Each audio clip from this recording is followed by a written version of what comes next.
Boa noite, companheiros. Logo poucos minutos, aí 1 ou 2 minutinhos, já estaremos iniciando as reflexões da noite.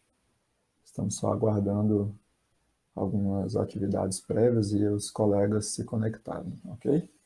Enquanto isso, vamos fazendo uma musiquinha aqui para ir nos harmonizando e iniciarmos depois as reflexões.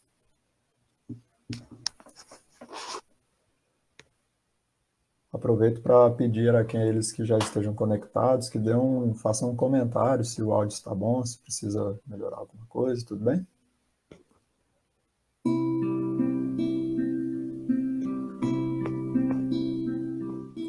O pai nunca dá pedra ao filho que pede pão. É Jesus que nos ensina o recurso da oração. Pai nosso que estás no céu, abençoa o meu coração, que eu aprenda a ser melhor e amar o meu irmão. Pai, nunca dá pedra ao filho que pede pão. É Jesus que nos ensina o recurso da oração. Pai nosso que estás no céu, abençoa o meu coração, que eu aprenda a ser melhor e amar o meu irmão.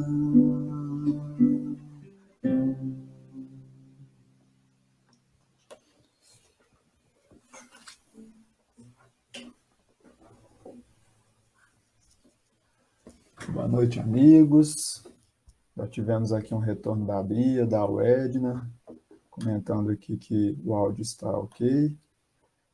E então, vamos pouco a pouco nos aclimatando, nos unindo aí nessa corrente de pensamentos, de reflexões de hoje, em que traremos alguns apontamentos sobre o capítulo 27 do Evangelho segundo o Espiritismo, sob o título Pedi e Obtereis. Inicialmente, solicitamos que possamos emanar boas vibrações, boas energias, bons pensamentos nesses cerca de 20 a 30 minutos que estaremos aqui conversando, para o nosso país, a nossa cidade, nossa vizinhança, fazendo já o exercício da prece e da oração, que é o exercício de convite, a proposta justamente desse capítulo do Evangelho segundo o Espiritismo. Então, que estejamos unidos neste pensamento e que esse pensamento possa também alimentar as nossas reflexões, que os bons espíritos inspirem as nossas ideias, as nossas palavras, que elas possam realmente fazer sentido à nossa mente e ao nosso coração. Vamos iniciar então as nossas reflexões, lembrando mais uma vez que vamos comentar hoje sobre o capítulo 27, Pedi e Obtereis.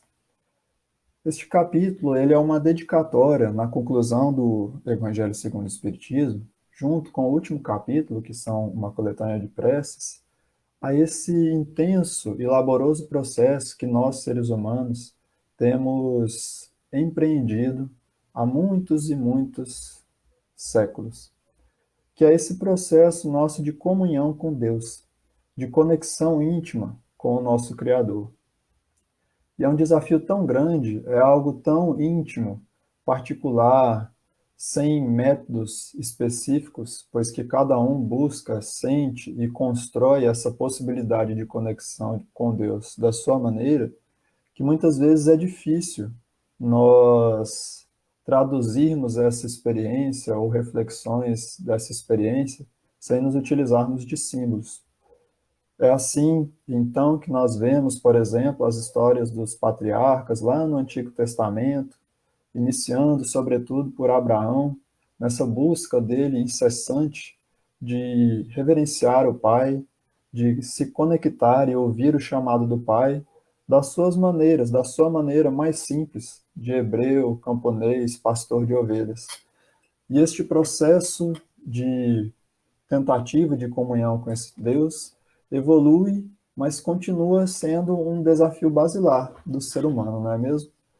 Acredito que todos nós passamos por aqueles momentos em que sentimos uma profunda conexão com o Pai e em outros momentos que parece que perdemos essa capacidade de nos conectar. Na verdade, a gente não perde essa capacidade, mas por outros tantos motivos, muitas vezes temos dificuldades de acessá-la novamente.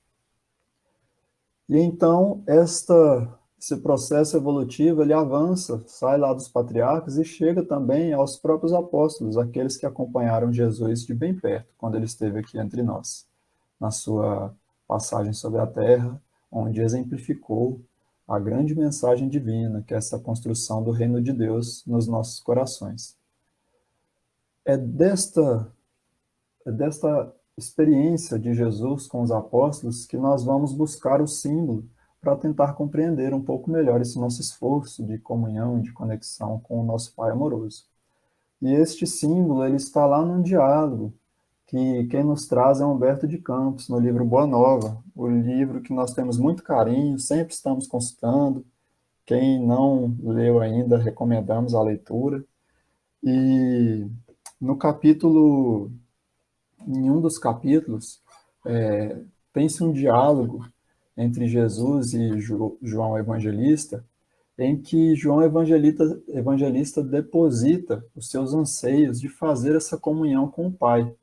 Ele já tinha percebido que a proposta do Mestre era um pouco diferente daquelas fórmulas anteriores em que eram passadas oralmente pelos hebreus, ensinados pelos fariseus, enfim, e que chegavam ao povo simples, e que Jesus já tinha dado mostras, não só no seu discurso, mas na sua própria atividade de orar, que a sua proposta era um pouco diferente. E aí então João, impelido por essa curiosidade, na sua ingenuidade de moço, João era muito novo quando caminhava com o mestre, ele faz a seguinte interpelação. Nós vamos ler aqui um trechinho bem pequeno.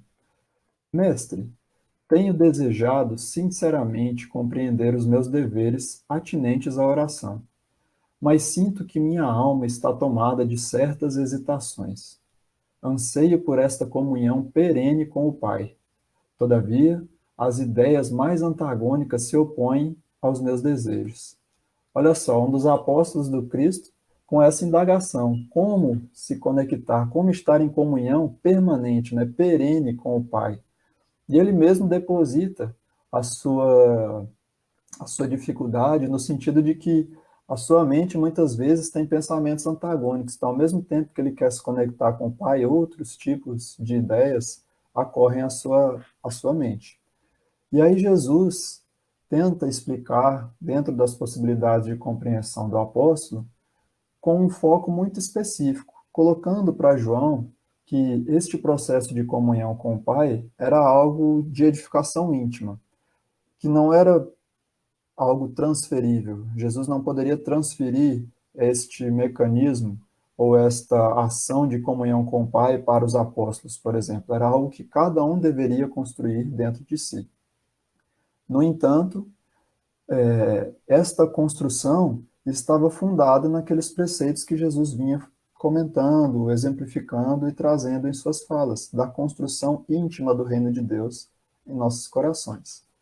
Então era como se o professor estivesse fazendo aquela explicação de uma matéria muito difícil e o aluno fazendo cara de quem estava entendendo. Ao final da fala, Jesus então meio que retorna para João, né? Aquele olhar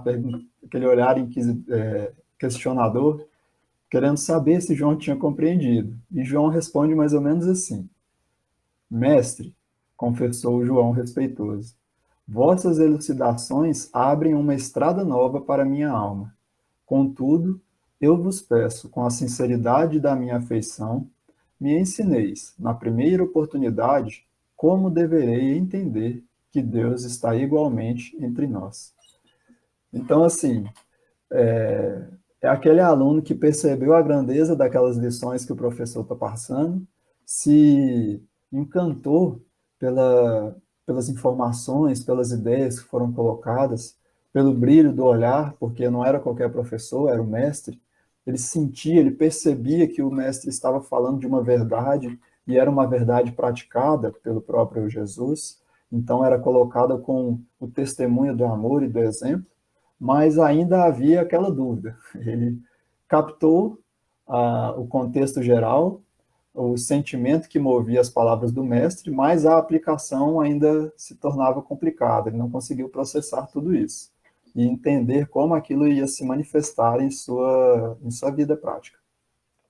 E então ele pede que Jesus prometa a ele ensinar com um exemplo mais claro, e Jesus promete. Passam então o dia, dormem, eles estavam juntos, apenas os dois, nesses dias, e então, ao amanhecer do outro dia, saem de Jerusalém, como conta Humberto de Campos, das redondezas de Jerusalém, onde eles tinham repousado, e rumam para Jericó. E olha que interessante, Jerusalém era tida como a cidade da espiritualidade, né? Então eles estavam num local próximo do centro da espiritualização das criaturas. Este é o símbolo que traz Jerusalém muitas vezes nos escritos, no Evangelho. E aí eles rumam para uma cidade que é Jericó, que é uma cidade que simboliza muitas vezes os interesses mundanos, aqueles que não são de tão elevada espiritualidade. E aí Jesus sai com João para cumprir o programa da viagem.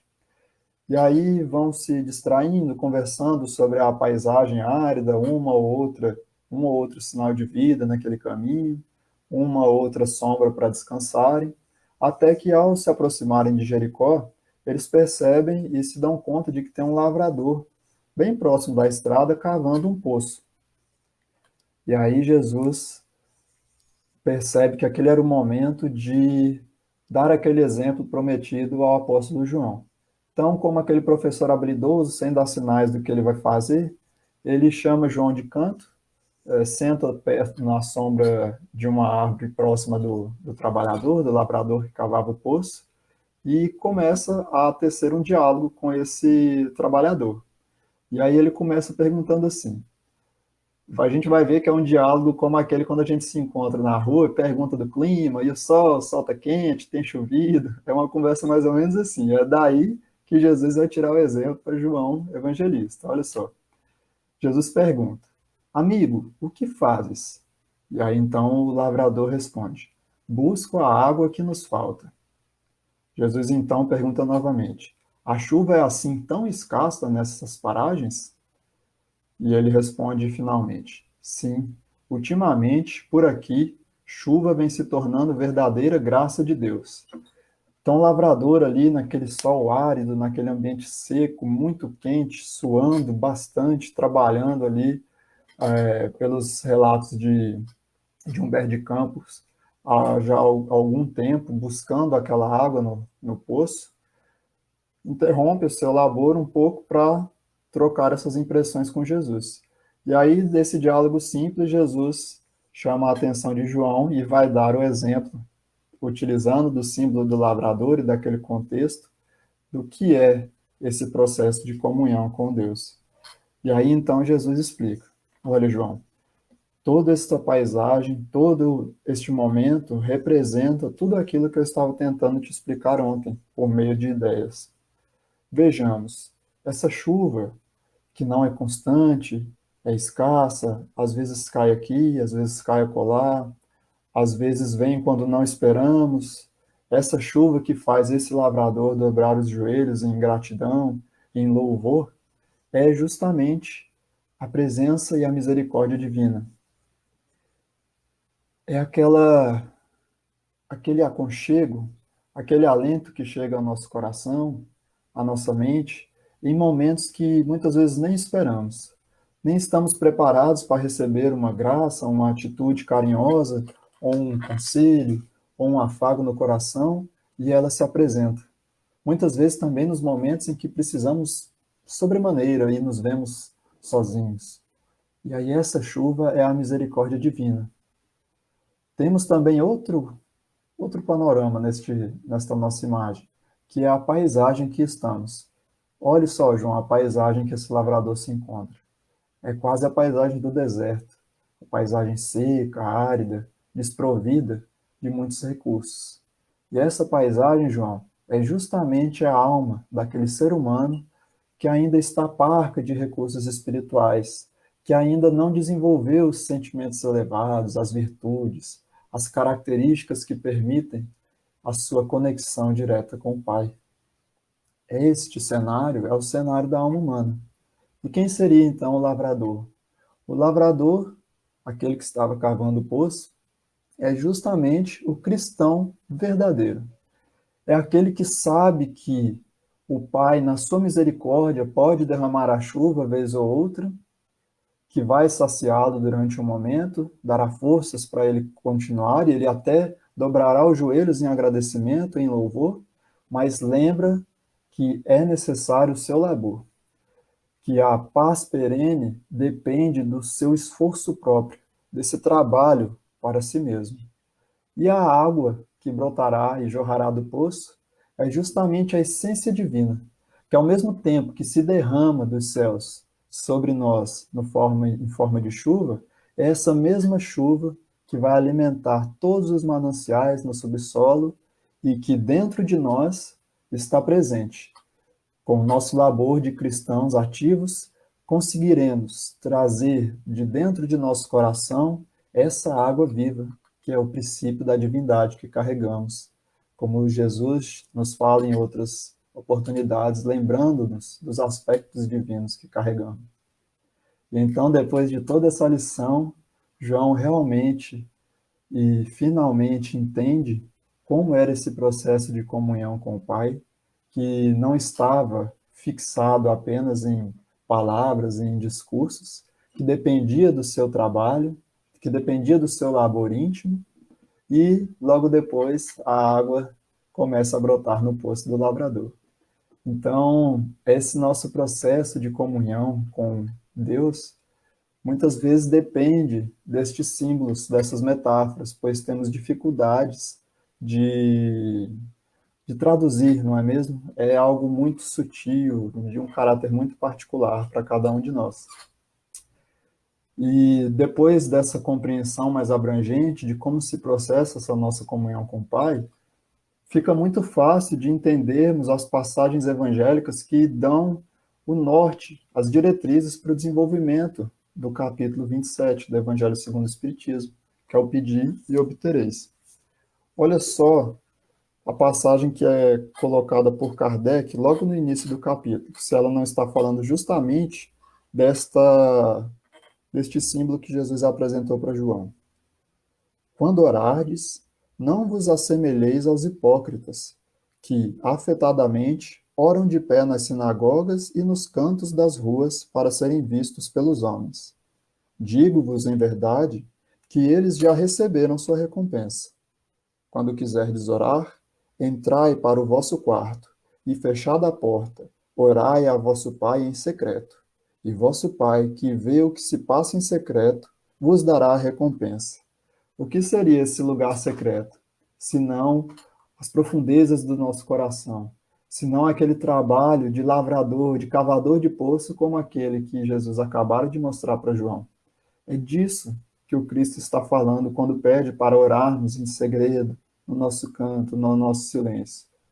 Ele está pedindo para que trabalhemos as potências que temos em nossa intimidade, que não é necessário a expressão verborrágica externa, porque não é ela que constrói as potências de nossa alma. Muitas vezes temos que ser enérgico, utilizar das palavras e do verbo, porque, inclusive, em momentos de prece em que estamos cercados pelos nossos companheiros, são essas palavras que mantarão o ambiente e que colecionarão aquele coletivo de mentes. Mas, neste pedaço específico, Jesus está nos chamando a atenção de que essa comunhão com o Pai, no momento da oração, é de labor íntimo, seja por meio das palavras, do pensamento ou daquele nosso trabalho no cumprimento do nosso dever. E aí ele continua: Não cuideis de pedir muito nas vossas preces, como fazem os pagãos, os quais imaginam que pela multiplicidade das palavras é que serão atendidos. Não vos torneis semelhantes a eles, porque vosso Pai sabe do que é que tendes necessidade antes que lhe o peçais. E aí, mais uma vez, o símbolo da misericórdia divina. Aquela chuva que cai quando nem imaginamos, quando nem nos lembramos e nem estamos atentos a ela. Este é o símbolo de que Jesus está evocando nessa passagem também. Então vamos percebendo que o caráter da oração, da comunhão com Deus, é este processo de muito particular, muito íntimo, que se desenvolve dentro do nosso coração. Mas nós temos uma ferramenta que nos auxilia a trabalhar e a desenvolver, a elaborar esta atividade, que é justamente a ferramenta da prece. E aí vamos lembrar muito didaticamente das possibilidades que temos ao utilizar a prece, que nos é apresentado lá no Livro dos Espíritos, quando Kardec pergunta o que podemos fazer através ou por meio da prece, né? E os Espíritos respondem aquelas três palavrinhas: nós podemos louvar, nós podemos agradecer e nós podemos pedir. E de que maneira, então, a prece, nesses três aspectos, nos permite entrar em comunhão com o Pai e, ao mesmo tempo, fazer brotar de dentro do nosso coração, de dentro do nosso ser, esta potencialidade divina, que é essa mesma água que cai do céu e que alimenta o nosso manancial, alimenta o nosso coração. Bom, primeiramente nos debrucemos sobre o louvar. O que não é o louvar, por exemplo, senão aquela redenção em graças, aquele dobrar de joelhos daquele lavrador quando a chuva cai. Esse louvar é esse processo de nos maravilharmos com a sabedoria divina, com a harmonia que Deus emprega em sua criação, com as possibilidades que se abrem no universo infinito, com a imensidade de seres, criaturas, planetas que existem e que estão em comunhão constante conosco, influenciando-nos da mesma maneira que influenciamos a todos esses seres, a estas individualidades e a estas coletividades. E de que maneira esta devoção, esta posição de louvor nos auxilia na comunhão com o Pai? E aí vamos escolher um pensamento de Emmanuel, em um outro livrinho chamado Pensamento e Vida, onde no capítulo A Oração, Emmanuel vai nos trazer a figura de que nossa mente é como se fosse um espelho. Então, a depender de onde esse espelho está direcionado, ele reflete e materializa aquilo na nossa vida cotidiana, na nossa vida aqui enquanto encarnados. Então, ele nos dá exemplos. Por exemplo, quando os médicos agora, neste cenário, estão buscando formas de sanear os sofrimentos junto com os enfermeiros daqueles pacientes que estão doentes, eles estão apontando o seu espelho para todo um manancial de saberes, de conhecimentos e de virtudes ético-morais também, que são necessárias neste processo, que tem a ver diretamente com o cuidado daqueles que estão adoecidos. Então, ele está nessa busca, nesse ajuste de espelho e, por vezes, capta o pensamento que outros já plantaram e que já está emanado no ambiente em que ele opera. O engenheiro, quando está buscando uma solução para um problema, para desenvolver um projeto, está colocando o seu espelho no rumo daquele pensamento de outros engenheiros que já vieram, pelos quais ele teve contato com o conhecimento por meio dos livros, com seus professores, e enfim. E o que nós estamos fazendo e para onde nós estamos apontando o espelho quando estamos em louvor a Deus? Estamos apontando para a soberana fonte da sabedoria e do amor. Então, olha que bacana. Quando estamos nessa posição de louvor, direcionamos o nosso espelho para a fonte de todas as bênçãos que podem correr até nós. É como se parássemos de desviar o foco desse espelho para tantas e tantas questões que acontecem conosco, buscando soluções passageiras, e apontássemos para a fonte das soluções genuínas. E aí este espelho funciona mais ou menos da seguinte maneira: imaginemos que estamos apontando para o Sol, que nosso Deus é essa potência solar. E, ao apontarmos o espelho para o sol, refletimos a luz do sol num abismo muito escuro. Em um primeiro momento, talvez afaste algumas poucas criaturas que estão vivendo ali. Mas logo, logo, a paisagem vai se modificando, porque a luz permite que germinem novas florações, novas plantas, e novos seres começam a habitar aquela região, tornando-se uma região muito mais rica, muito mais plena de vida e de virtudes. Então é isso que o louvor nos proporciona, é buscarmos diretamente na fonte da sabedoria e do amor os recursos para colocarmos em nossa vida, para trazermos para o nosso cotidiano, para trazermos para os desafios que enfrentamos as soluções necessárias, as forças que vão nos mover.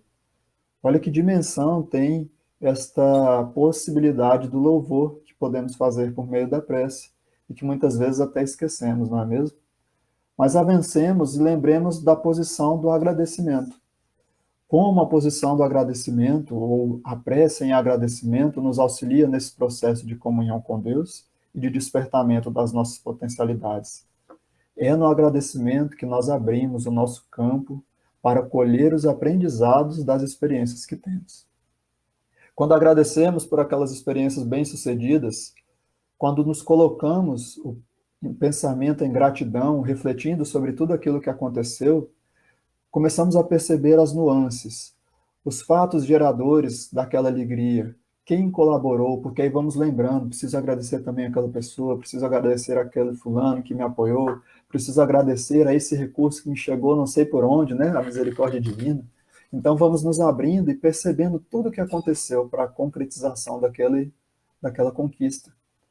Ao mesmo tempo, isso também acontece quando nos abrimos para agradecer pelas dificuldades que nos assolam, pelos desafios que nos são colocados. Porque neste movimento, tiramos o foco da nossa mente da revolta e colocamos nas experiências que estão sendo vividas. Novamente, nos fatores que desencadearam aquela situação. Então, nos tornamos verdadeiros aprendizes. E o agradecimento passa a ser uma ferramenta em que podemos colher todos aqueles ensinamentos necessários para o nosso bem viver. Sem essa postura da gratidão, que pode ser trabalhada pela prece, nós não nos abrimos para aprender com todas as experiências e todas as vivências que temos. Passamos uma encarnação, às vezes, inteira, vivendo diversas situações e não colhemos o aprendizado espiritual. Depois de todo esse percurso, chegamos na possibilidade de pedirmos. E aí, depois de tudo isso, com o símbolo de João Evangelista, com essas possibilidades de louvor e agradecimento, começa a ficar mais fácil de entendermos o que devemos pedir na prece, não é mesmo? Percebemos que o pedido dos recursos materiais e dos livramentos das chagas materiais, focadas muitas vezes apenas nos recursos necessários para a vida do corpo, não parecem ser o foco ideal das nossas solicitações. E aí trazemos as reflexões dos Espíritos, nas instruções dos Espíritos, que nos advertem que o pedido mais necessário para nós é o pedido da paciência, o pedido da resignação, da coragem e da fé, que são essas forças, esses atributos que nos permitem sustentarmos a caminhada, que nos permitem estarmos a postos para enfrentar os desafios e agradecer por cada um que se apresenta, aprendendo com eles e enxergando nisso também a graça divina. E aí é o nosso movimento de dobrar os joelhos, nessa expressão antiga, de nos colocarmos genuflexos e louvarmos a Deus. Não agora mais materialmente, não há necessidade mais de nos colocarmos naquela posição de joelhos dobrados, mas dobrarmos os joelhos da nossa alma, para reconhecermos que Deus realmente é esta fonte da sabedoria e da alegria e da paz e da plenitude de todos nós. Neste sentido, então, percebemos que a prece é um poderoso instrumento que nos permite conectarmos diretamente a essa fonte de amor e de sabedoria. E o mais potente dessa ferramenta é que ela não tem utilidade apenas para nós que estamos fazendo esse movimento de prece, mas também pode ser um instrumento que, por nós, chega aos nossos companheiros. Quando fazemos preces por outros irmãos, por outros amigos, é este espelho que estamos direcionando a Deus e refletindo diretamente nos corações e nas mentes daqueles que estão recebendo os nossos pensamentos. E isso independe da posição em que se encontram. Independe no sentido de que muitas vezes essas preces não chegarão àqueles que estão necessitados, porque eles estão necessitados por produto de suas próprias ações e se encontram muitas vezes bloqueados para receber aquilo. Mas o nosso reflexo no espelho apontado para a divindade não se perde. E todos aqueles companheiros que estão trabalhando do plano espiritual para o ânimo, o reerguimento daquele irmão, utilizarão desse reflexo divino para nutrir as suas energias e para dedicar-se mais ainda, com mais empenho, com mais força e com mais energia àquele irmão desamparado. Nossas preces nunca são perdidas. E aí, por fim, fica então esse desafio. Vejamos que potente mecanismo temos para utilizarmos nesse momento, em que as relações perderam um pouco da proximidade física e que muitas vezes não podemos, de fato, abraçar um companheiro, falar ao pé do ouvido dele, mas temos essa ferramenta potentíssima, que é a prece, que nos permite direcionar a nossa mente para Deus, a fonte da sabedoria e do amor, e transmitir, não só para nós, mas para aqueles a que dedicamos as nossas preces, este amor e essa sabedoria. Imaginemos quão potente é essa nossa reunião, em que estamos toda terça-feira colocando em nossas mentes o nome dos companheiros que estão em fases de labuta, de intensa dificuldade. Como não é a potência desses espelhos múltiplos apontados para Deus e focados nestas pessoas? E o que podemos fazer durante as diversas horas da nossa semana, quando estamos em dificuldades, no desafio, nos perguntando o que fazer nesse momento? Temos uma resposta muito clara. Se está com tantas dúvidas, comece fazendo uma oração, faça uma prece, colha na fonte da sabedoria infinita as respostas para os seus questionamentos e, ao mesmo tempo, auxilie os irmãos que necessitam também daquele reforço. Para finalizar as nossas reflexões de hoje, gostaríamos de fazer uma leitura de um pequeno poema de Casimiro Cunha, que está na Cartilha da Natureza, este livrinho em que Casimiro Cunha traz diversas reflexões utilizando os elementos da vida e da natureza. O poema se chama O Banho, e ele tem tudo a ver com o tema de hoje. O banho. Dos preceitos da higiene, fonte clara do vigor, destaca-se em qualquer tempo o banho confortador. Depois de viagem longa, fim do esforço, cada dia renovam-se ao banho calmo a paz, a força, a alegria. A própria vida aconselha, por vibrar forte e louçã, o contato da água pura ao começar da manhã.